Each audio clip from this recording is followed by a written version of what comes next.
The opposite of addiction is connection. The Megan's House is a residential substance use disorder facility for young women between the ages of 18 to 26. The residents first come in and we identify their needs and what they're going to need to focus on while they're in treatment. We initially start with the core issue that is hindering their recovery. I was so alone to the point where it felt like I was not even a person anymore. And that's kind of when I knew and accepted that alcohol and drugs were the reason for that. If I keep living like this, I'm not gonna survive. We're designed as a 6-month program, but residents have the option to stay for a full year.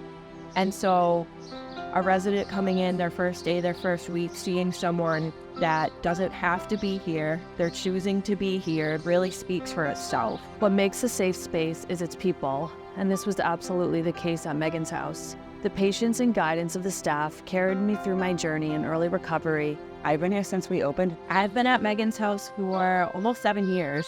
I've been here since the beginning. I think that's what makes it so unique and special. There's been a core of us that have been here from the start. At Megan's House, our goal is to create strong, independent young women. That usually starts with someone reaching out, whether it's a caseworker at a detox, an officer at a correctional facility, a probation officer, sometimes a parent or a family member. We provide services such as individual therapy, family engagement, case management, How to practice time management. We focus on that early on. Medication management, appointments, really learning the skills needed for the next step. We have artwork hung up everywhere. We have a dog running around.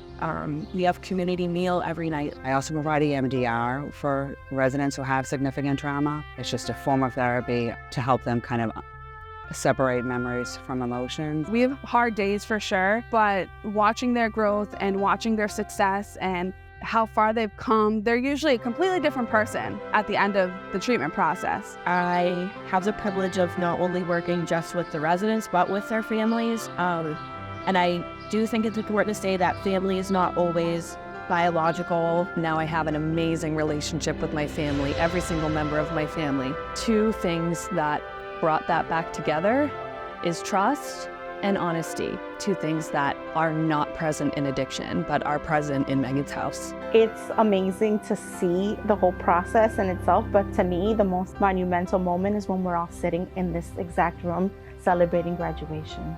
Honestly, seeing them graduate is like the best part of the job. The family that's up there says, you know, I have my daughter back, or I have my sister, I have my mom back. That's like the most iconic phrase they say. At the end of the graduation, when we present them with their certificate, we tell them that they'll always have a home at Megan's House. Although I have worked hard on my recovery, just surpassing my 5-year mark, I will forever be indebted to the staff and donors of Megan's House. Without them, I would not have had a safe space to heal, recover, and thrive.